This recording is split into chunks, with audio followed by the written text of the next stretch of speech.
Hey guys, എന്തൊക്കെയുണ്ട് വിശേഷം? നമ്മളൊന്ന് നടക്കാൻ ഇറങ്ങിയ കേട്ടോ.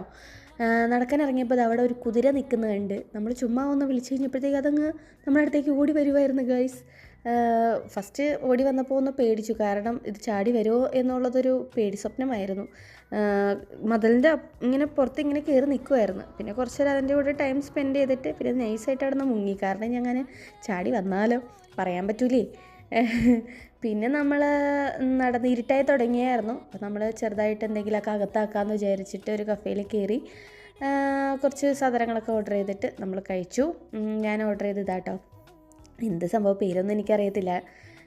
എന്തോ നല്ല ചൂടുണ്ടായിരുന്നു. നമ്മൾ തണുപ്പ് ഉള്ള സമയത്ത് ചൂടങ്ങോട്ട് അകത്തേക്ക് ചെല്ലുമ്പോൾ ഒരു പ്രത്യേക സുഖം ഉണ്ടായിരുന്നു. അപ്പോൾ അതൊക്കെ കുടിച്ച് ചീസൊക്കെ അടിച്ച് അതൊക്കെ കുടിച്ച് കഴിഞ്ഞു. ഇതിൻ്റെ ടേസ്റ്റ് വലിയ ഒരു പാലും വെള്ളം പോലെയൊക്കെ തന്നെ എനിക്ക് തോന്നിയത്. വേറെ ഭയങ്കര ടേസ്റ്റൊന്നും എനിക്ക് പറയാൻ പറ്റില്ല. പക്ഷേ ഈ ഡെസേർട്ട് അടിപൊളിയായിരുന്നു, എനിക്ക് ഭയങ്കര ഇഷ്ടമായി. അത് പക്ഷേ കുറച്ച് തണുപ്പായിരുന്നു, എന്നാലും കുഴപ്പമുണ്ടായില്ല, അടിപൊളിയായിരുന്നു. പിന്നെ അതൊക്കെ കഴിച്ചിട്ട് നമ്മൾ തിരിച്ച് പിന്നെയും നമ്മുടെ പണിസ്ഥലത്തേക്ക് തിരിച്ച് കയറി ഗൈസ്. പത്രമുള്ളൂ, bye bye.